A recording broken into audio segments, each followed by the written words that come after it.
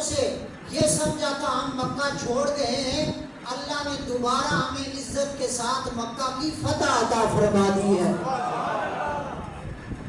10,000 صحابہ سوچ سکتے ہیں یا کوئی رات کو مکہ چھوڑ کے گئے، کوئی دن کو گئے، کوئی مال چھوڑ کے گئے، مکان چھوڑ کے گئے، جائیدادیں چھوڑ کر گئے، مکہ چھوڑا، ہجرت کی، مدینہ میں آئے، لیکن مالک نے مہربانی فرمائی، پھر فتح مکہ کی صورت میں ایسی کامیابی ملی، سارے مکہ کے سردار جو بدماشیاں کرتے تھے، مارتے تھے، ظلم کرتے تھے، آج ان کے سر جھکے ہوئے تھے اور مدینے والے کا سر رب کی بارگاہ میں جھکا ہوا تھا اور سرکار شکر ادا کر رہے تھے۔ اتنی بڑی کامیابی پہ شکر کیسا کیا سرکار نے؟ صحابہ فرماتے ہیں مکہ فتح ہوا، نبی پاک مدینہ سے مکہ آئے، جس اونٹنی پہ سرکار سوار تھے، نبی پاک کا سر اتنا جھکا ہوا تھا کہ سرکار کا سر مبارک اونٹنی کی پالان کے ساتھ، پالان سمجھنے ہونا اے جڑے گرائی بندے انہاں پتہ اسی اٹھے اپر جڑا رکھنے نا، اصل پنجابی آپ نے پرانی چسکی پر منجیلی آپ نے، ٹھیک ہے سمجھ، پالان اردو میں اسے کہا جاتا۔ سرکار اتنا جھکے ہوئے تھے، سواری کی لکڑی کے ساتھ، پالان کے ساتھ نبی پاک کا سر لگ رہا تھا۔ کریم نے زمانے کو بتایا تو مالک جب مہربانی فرمائے سر اکڑ کے نہیں چلا کرتے بلکہ سر کو اس کی بارگاہ میں جھکایا کرتے ہیں۔ پاکستان رب کی نعمت ہے۔ چند ظالم جابر بے ایمان حکمرانوں کی وجہ سے، میں ان ساتھیوں سے بھی کہنا چاہتا ہوں جو سوشل میڈیا پہ آج آزادی کے دن بھی کہتے ہیں، کون سی آزادی؟ ابھی کل جمعہ کا جب میں